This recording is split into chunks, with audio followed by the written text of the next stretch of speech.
بعض لوگ وضو کر کے فوراً مسجد میں داخل ہوتے ہیں جس سے پانی کے قطرے مسجد کے فرش پر ٹپکتے ہیں، کیا مسجد کے فرش پر قطرے ٹپکانے سے گناہگار ہوں گے؟ وضو کے پانی کے قطرے مسجد کی زمین پر ٹپکانا یہ مکروہ تحریمی ناجائز و گناہ ہے۔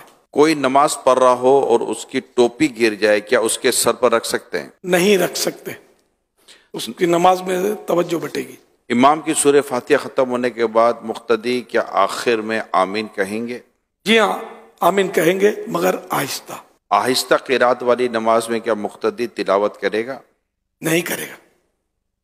بقیہ سنتیں کہاں پڑھنی چاہیے، گھر یا مسجد میں؟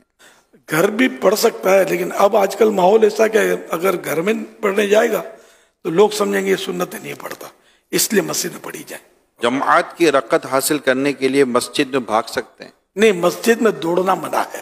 مسجد میں جماعت سے نماز پڑھنا ضروری ہے؟ جی ہاں، مسجد میں نماز با جماعت پڑھنا جبکہ کوئی شرعی مجبوری نہیں تو واجب ہے۔ لوگ نماز پڑھ رہے ہوں تو نماز کے فوراً بعد پیچھے کی طرف جانے سے گناہ ملے گا؟ اگر لوگوں کو پریشانی ہوتی ہے، جیسے کہ لوگ پیچھے نماز پڑھ رہے ہیں تو وہ جان پہ کھڑا ہو گیا اس کے، اور پھر چہرہ کر کے کھڑا ہوا نمازی کے آگے، تو یہ چہرہ کرنے والا گناہ گار ہے۔ اور ویسے ہی جان پر کھڑا ہو گیا کہ جلدی سلام پھیرو تو نکلوں، نمازی کو بھی پتا ہے کہ یہ نکلنے پر یوں کر رہا ہے، تو یہ بھی ایک تشویش میں ڈالنے والا کام تو ہے نمازی کو۔ تو نارمل ہو کر پیٹھ کر کے نمازی کی طرف بیٹھ جائے، چہرہ کر کے نہ بیٹھے۔ تو نکلنا ہی کیا ضروری ہے؟ پتہ نہیں کیوں لوگوں کو چین نہیں پڑتا۔ ہاں، جب یعنی کہ کسی کو تکلیف نہ ہوتی ہو تو منتشر ہونا چاہیے، یہ اچھا ہے، تاکہ آنے والے کو یہ یوں نہ سمجھے کہ جماعت ہو رہی ہے، مغالطہ نہ ہو۔ لیکن جب اتنا رش ہو کہ باہر نکل ہی نہیں سکتے، یا نکلیں گے تو اس کو دھکا لگے گا، اس کو ٹانگ لگے گی، تو پھر جس جگہ نماز فرض پڑی وہیں سنتیں پڑھ لیں۔ پھر نمازی کے آگے سے گزرنا باہر جانے کے لیے یہ تو بالکل گناہ کا کام ہے۔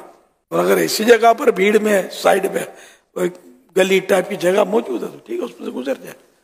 جماعت کے دوران کسی کا موبائل بچ جائے کیا کرنا چاہیے؟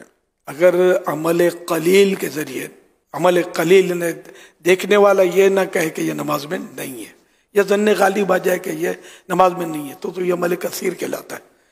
تو اگر عمل قلیل کے ذریعے، مثلا جیب میں اب نماز پڑھتے پڑھتے بٹن یوں دبا دیا، اس کو خاموش کر دیا، یہ پاسبل ہو تو یہ کہ ایسا کر لے، حرج نہیں ہے۔ سائیڈ کی جیب میں ہو تو؟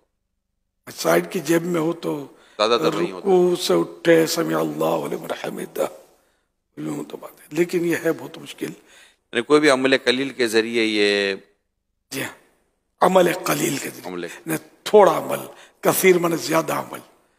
زیادہ عمل یعنی عمل کثیر کی تعریف یہ ہے کہ دیکھنے والا یہ کہے کہ یہ نماز میں نہیں ہے، یا اس کو ظن غالب خیال جم جائے کہ یار نماز میں لگتا نہیں ہے یہ، جس سے آپ بھلے ایک ہاتھ سے کریں، یوں کر کے یوں بند کریں، دیکھنے والا یہی سمجھے گا یہ نماز میں نہیں ہے، تو پھر نماز ٹوٹ گئی۔ اگر عمل قلیل کے ذریعے بند نہ ہو سکے اور آواز ایسی ہو کہ سب کو ڈسٹرب کر رہی ہے، ہاں تو نماز توڑنی پڑے گی، عمل کثیر کے ذریعے بھی کرنا پڑے گا۔ اور اکیلا پڑھ رہا ہے نماز، اور یہ اب یہ فون تان میں آ گیا ہے اور نماز میں اس کے کوئی پڑھ رہا ہے تو ٹھیک ہے، اور بھی آوازیں آ رہی ہوتی ہے، اس کو یہ برداشت کرے، آئندہ خیال رکھے۔ اس میں اگر آپ یہ مشورہ دے دیں، بلکہ تاکید کر دیں کہ موبائل فون میں اول تو میوزک ہی نہ رکھا جائے، وہ تو ویسے ہی شرعاً درست نہیں ہے، یعنی موبائل فون سائلنٹ کر کے نماز پڑھے، لیکن اگر میوزک رکھتے ہیں اور کوئی خدا نہ خواستہ گانے کی یا اس طرح کی ٹیون رکھتے ہیں تو پھر جو مسجد کے اندر جو تماشا ہو رہا ہوتا ہے نا، اللہ کی پناہ، اللہ کی پناہ۔ تو ایک تو یہ کہ اپنے آپ کو بھی اس گناہ سے بچائیں کہ اپنے موبائل فون کے اندر رنگ رکھ لیں، جیسے بیل ہوتی ہے جس کے بارے میں اب اندازہ ہے کہ یہ کوئی میوزک نہیں ہے، اس طرح۔ اور توبہ بھی کریں، اب توبہ تک اگر میوزک سنا ہے اس کا تو دوسروں نے بھی سنا آپ کے وجہ سے، تو یہ نہیں سمجھتے۔ میرے سنت نے بڑی پیاری بات ایک دن شاید فرمائی تھی کہ یہ جو موبائل بجتا ہے نا تو یہ موبائل والے کا تعارف ہے، انٹروڈکشن ہے اس کا۔ دیکھو نا، ایسا شخص جو میوزک کا شوقین ہے لیکن اگر اس میں سے گالی کی آواز آئے گی تو یہ بولے گا آپشن نہیں، کیا کروں، ماں بہن کی گالیاں سنتا رہے گا کیا؟ کبھی بھی نہیں سنے گا, انڈرسٹوڈ ہے کہ تو میوزک کیوں سنتا ہے, میوزک بھی تو کوئی گالی